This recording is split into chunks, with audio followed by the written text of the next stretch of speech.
How much do you think we should value reality over fiction? Again, realizing that this boundary is porous, but its porousness is going to force this issue upon us in ways that you've intimated. So, for instance, if we can spend and more time in virtual worlds, which become less and less distinguishable from the real world. Our video games get so good that even someone now who's not even tempted to play video games will one day find them to be the most enthralling and ultimately only art form worth paying Mhm. attention to. And let's say you begin to feel in relationship to these products of human imagination. But of course, you're not really in relationship unless the characters in the games become conscious themselves. It seems to me that there's two very different possibilities here. You can be, and one of them is very reminiscent of something like an Aldous Huxley dystopia. The world becomes shattered by people's uses of attention in these private spheres of creative imagination. So all of us spend hours a day lost in these dream worlds, essentially video games. To some degree, we already do that, obviously. We read novels, we listen to the voice in our heads, every minute of the day. The world is already shattered into these private uses of attention where we're really not connecting with other real conscious beings or the world itself, while we're lost in these dreamscapes. But it seems to me that this technology could take this in a direction that is very Matrix-like, and maybe this just brands me as a very provincial person, but it seems on its face terrifying and worth avoiding to have us all point our minds into a kind of imaginative solitude more and more, no matter how captivating that can be made to seem. Do you have that same bias that somehow we want an integrated reality where we're really in relationship rather than a dreamscape, however pleasant? Well, you could have a dreamscape in which many people interact. So you still Yeah. suspend the laws of physics and so forth, but you have other consciousnesses, other minds out there to interact with them. And I guess that, at least for the foreseeable future, to be really fun and really exciting, you would need the other minds in the game with you. We know, which is the entire secret of success of social networks and of games like Minecraft and Pokemon and things like that. But as I said before, the idea of turning attention to a dream world and getting your meaning of life from there, there is nothing really new about it. The Mm. form is new, but the idea is old. Again, religion is the best example of how humans have been doing it for thousands of years. I would say that for me, that the really big danger in enclosing yourself within this kind of virtual realities that makes your dreams come true.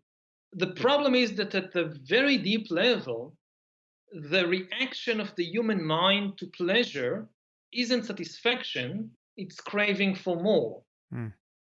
And so, even if you create extremely pleasant worlds, people will just want more and more.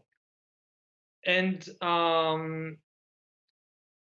I don't think they will be satisfied, and it will become, it's like addiction. Yeah. Was a problem is, addiction to drugs. So for at present, the state doesn't like addiction to drugs because it harms your productivity and your ability to perform as a good citizen.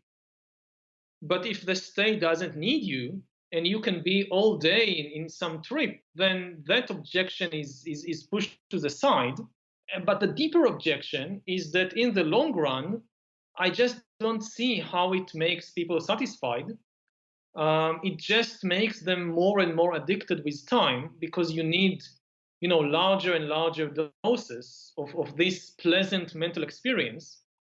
And for me, the real key to happiness is to know the truth about yourself and about the world.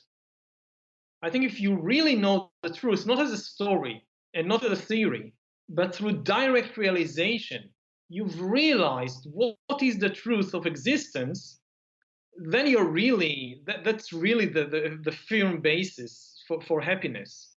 And you are unlikely to get that by pursuing ever more pleasant experiences in some dream world.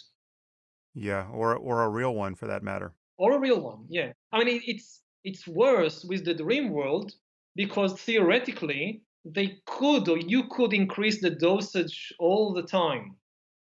In the real Yeah. world, you eventually bump against some obstacle which stops this mad pursuit and gives you the opportunity to change direction.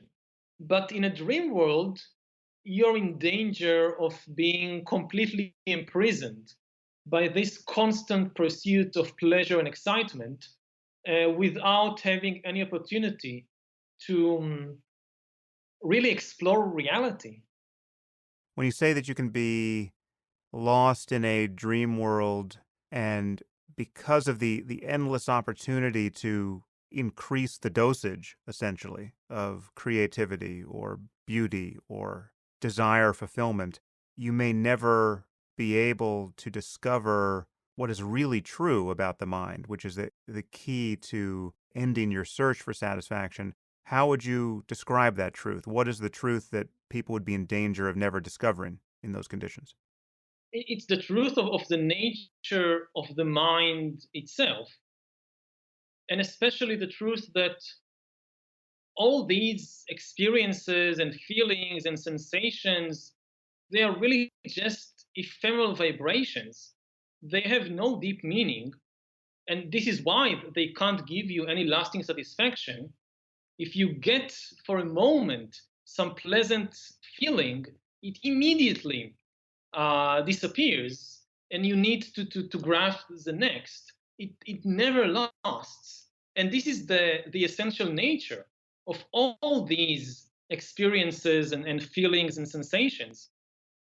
And I think only once you begin to realize that, you have a real chance of understanding yourself and of being really satisfied.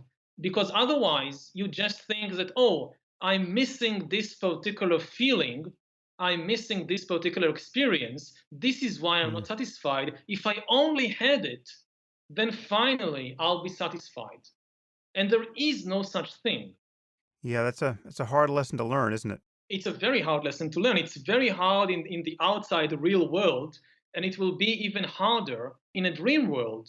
And also, part of the issue is if you really want to explore reality and you try to explore only the pleasant aspects, you're not really exploring reality.